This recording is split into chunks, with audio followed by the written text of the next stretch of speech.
Itariki ni 19 turi kuwa kabiri ukwezi ni kwa munani twongeye kubaha ikaze kuri EZ Sport. Tugiye kugaruka rero ku makuru y'imikino by'umwihariko muri transfer rero zigaruka ku makuru avuga muri Chelsea, Arsenal, Liverpool, Manchester United, Manchester City ndetse n'andi makipe menshi abarizwa mu gihugu cy'Ubwongereza. Kandi no kuvuga ngo transfer iyo ugarutse ku makipe yo mu gihugu cy'Ubwongereza biba biri bufate no ku yandi makipe yose by'umwihariko ku mugabane w'i Burayi. Aya makipe rero yose nkubwiye barifuza kurangiza transfer imbere yuko isoko ry'igura n'igurishwa ry'abakinnyi ry'impeshyi ryaba rifunga.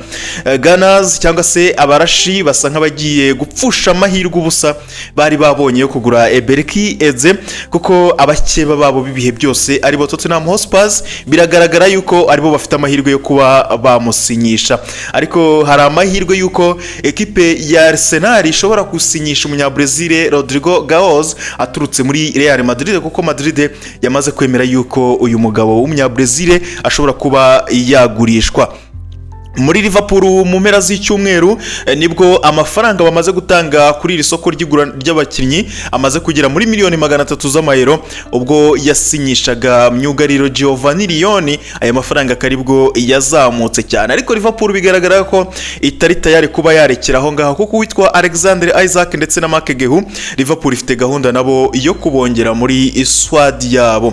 Muri Manchester United ku mukinyo hagati witwa wa Brighton bita Carlos Baleba byari byavuzwe ko Manchester United yaba yavuye muri ibi bintu cyangwa se muri no transfer muri no deal yo kuba yamugura bitewe n'igiciro kiri hejuru. Brighton yashyizeho igiciro kiri hejuru cyane, ariko biravugwa ko ibiganiro bishobora kongera gusubukurwa bundi bushyashya kuko Ruben Amorim uno mukinnyi amwifuza cyane. Tusimbutse gato muri Chelsea iri mu biganiro kugira ngo igurishe rutayizamu Nicolas Jackson w'umunya Senegal, kandi yamaze gushyirirwaho amabwiriza agomba kubahirizwa kugira ngo ibe yatwara umuholandi ukinira kipe ya RB Leipzig witwa Xavi Simon.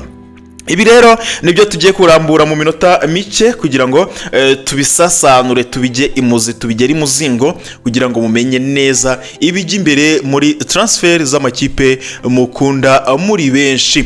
Tubahaye ikaze rero kuri EZ Sport, turabasaba gukora subscribe ubundi mukadusigira ibitekerezo muri commentaire kugira ngo tuzabyubakireho ibiganiro by'ubutaha tujye tumenya n'ibyo mukunda ari byo tubakorera. Murakoze cyane kubw'akanya kanyu muduhaye.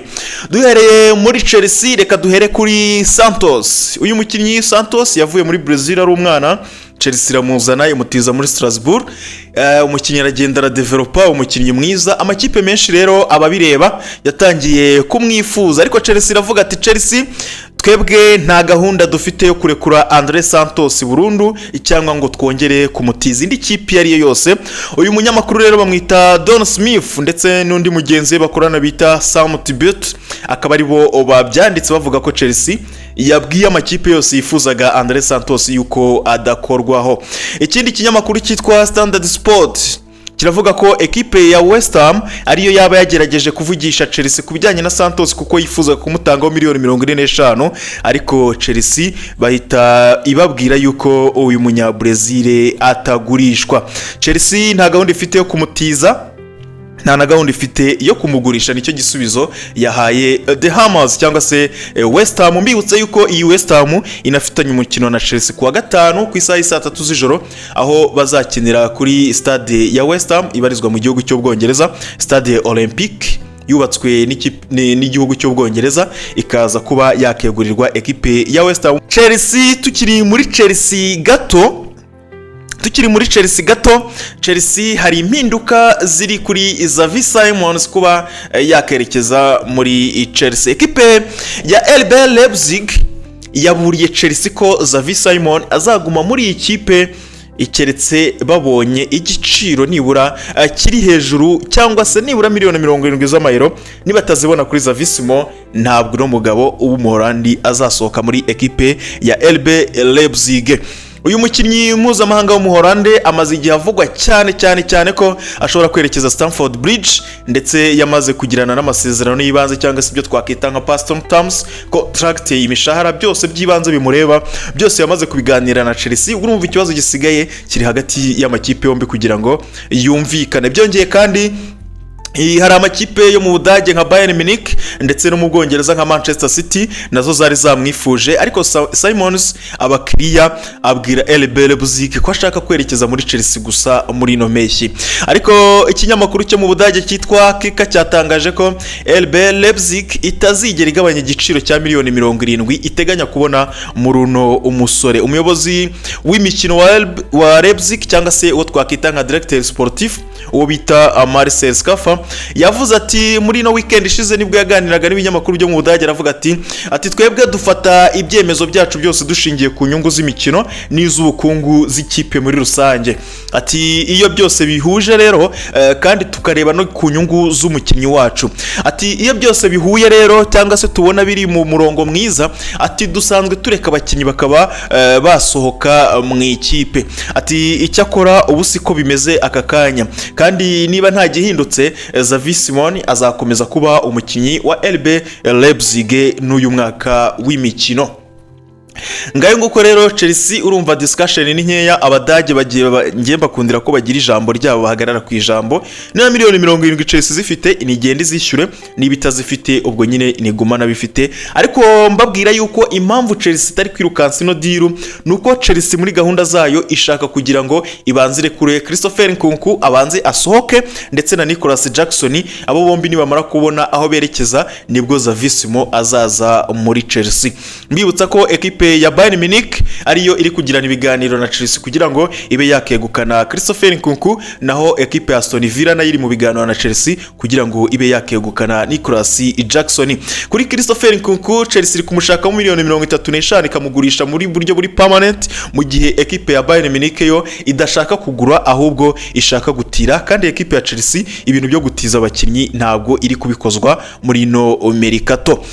Dukomeje kuri Nicolas Jackson ho gato, Chelsea nababwiye ko iri mu biganiro na Aston Villa kubijyanye na Nicolas Jackson kugira ngo ibe yamugura mu buryo bwa Burundi. Bikaba bikomoka ku kinyamakuru cyitwa Sky Sport Deutschland, iki kaba kivuga yuko Villa yagaragaje ubushake bwo kuba yagura rutayizamu wa The Blues nyuma yo kubona amafaranga, kuko ikipe ya Aston Villa ni ikipe yari ifite ibibazo by'ubukungu muri no minsi, ariko bagurishije umukinnyi bita Jacob Ramos muri Newcastle, bahita babona amafaranga ashobora kubazamurira finance yabo, bituma rero batekereza kuba bazana rutayizamu Nicolas Jackson mu equipe yabo. Uyu munyamakuru bamwita Florian Pieterberg kuri X yagiye arandika kuri X, ubwo yahoze yitwa Twitter, aravuga ati Aston Villa yashyize Nicolas Jackson ku rutonde rw'abakinnyi ishaka, ati kandi iri gukurikirana bya hafi uko ibintu bihagaze kugeza aka kanya. Ati rero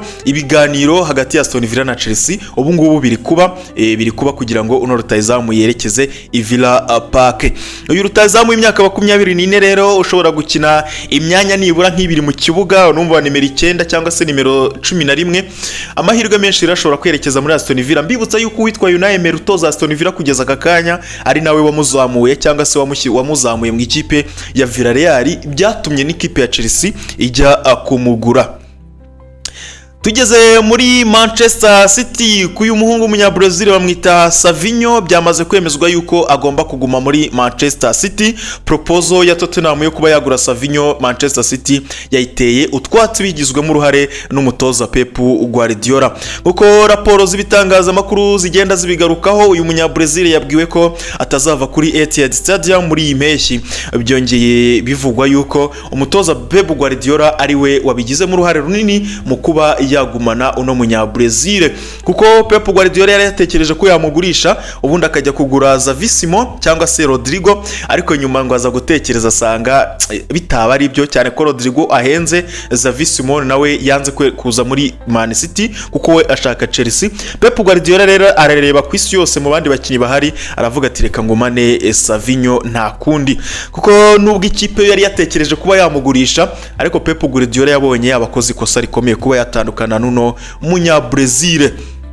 Tukiri muri Manchester City ku ruhande rwa Ederson Moraes ni umunyezamu umaranye igihe kinini na Manchester City uno munyabrazil. Manchester City rero ikaba yahuye n'uruva gusenya mu kugura umunyezamu cyangwa se umunyezamu wagombaga kuba yamusimbura uwo bita Gianluigi Donnarumma, kuko amakuru mashya avuga ko gahunda yo kugurisha Ederson muri Galatasaray yajemo ibibazo. Ubundi Man City yari yatekereje ko ishobora kwerekeza kugurisha Ederson muri Galatasaray ubundi gahita yinjizamo Gianluigi Donnarumma, ariko Ederson kujya muri Galatasaray ibiganiro byanze. Pep Guardiola rero yari yizeye ko Donnarumma ashobora kuza akamufasha, ni umunyezamu mwiza, nuko wenda byanze muri Paris Saint-Germain, yananiwe kumvikana na Luis Enrique muri projet nshyashya ya Paris Saint-Germain.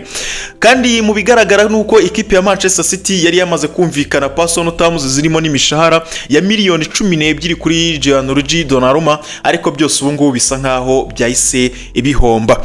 Kugurwa kuno mugabo rero byatewe nuko ekipe ya Galatasaray yahise ijya ku munyezamu ubarizwa mu gihugu cya Portugal, akaba ari n'umunyezamu wa mbere w'ikipe ya Portugal, ikipe y'igihugu bamwita Diego Costa Prito.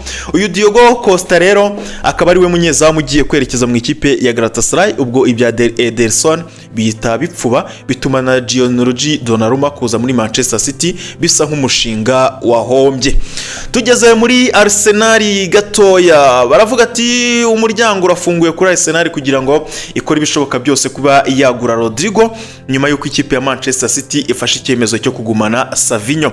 Icyo cyemezo rero cyatumye kandi ikipe ya Pep Guardiola ireka kugura uyu mukinnyi wa Real Madrid, byatumye bihe Arsenal amahirwe menshi yo kuba yakegukana uyu rutayizamu w'umunyabrazil ushobora kuba yakerekeza Emirates, cyane ko umutoza Arteta amwifuza cyane, afite inzozi zo kuba yamutunga muri ekipe. Na amahirwe rero Arsenal itagomba gutera inyoni, kuko yagize umugisha Pep Guardiola bivamo. Urumva ntabwo Arsenal yajya guhanganira umukinnyi na Man City ngo biyihire kubera Pep Guardiola, ariko kugeza kuri isaha niba ari ibishoboka Gunners basanzwe bazwiho yuko rwose no tipe bamushatse igihe kinini, ndavuga Rodrigo, bamuganiriyeho igihe kirekire.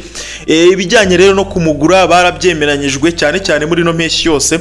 Ibinyamakuru rero byo muri Espagne nk'icyo bita Cadena CER zivuga yuko ekipe ya Real Madrid yabwiye umukinnyi ko ashobora kuba yasohoka muri no mpeshyi mu gihe haba habonetse ikipe yishyura miliyoni 90 z'amayero. Ekipe ya Brentford yamaze gushyira igiciro gihanitse kuri Yoane Wissa nyuma yuko babonye nta musimbura bari bubone uyu mugabo.